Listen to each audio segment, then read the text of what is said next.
the witnesses for Darrell Brooks, including Darrell Brooks himself. Fuel Me Once here, driving instructor of the world. The next video will be the actual sentencing. This one's going to cover a lot of stuff that he said. He spoke for more than 2 hours, by the way.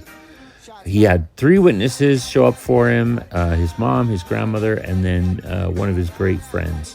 They all mentioned mental health and treatment needed for mental health. And then he started talking about mental health and how he basically needs to be in a care facility where he can get the medication and the help he needs so that he can be himself. The only real apologies we got today is he apologized for taking so long to start, which was really just a few seconds before his 2 hours of remarks. He apologized to the judge about some outbursts and for frustrating her. He made a lot of allusions to feeling bad for the victims, but no real direct apology.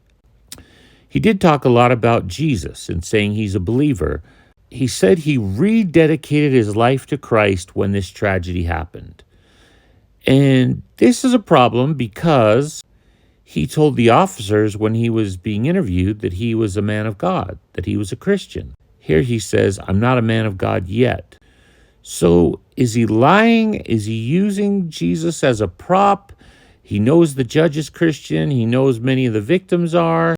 Was he a Christian when he ran over people? Or did he really rededicate his life to Jesus? Maybe that's the only hope he has to get out of this in the eternities. Either way, it's very strange the way he was talking. Maybe just because his mother and grandmother were watching.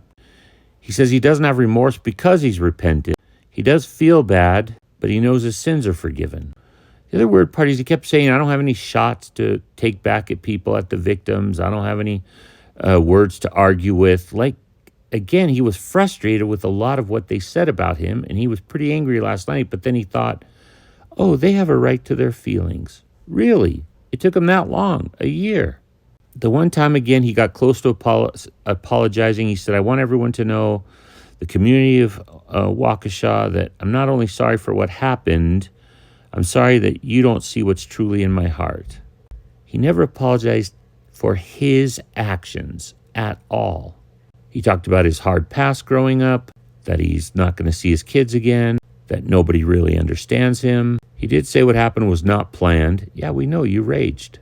The weirdest part of the day is when he said he wasn't going to go after DA Opper, but then said she wasn't very smart, he didn't like how she did her job, and she's talking about things that are none of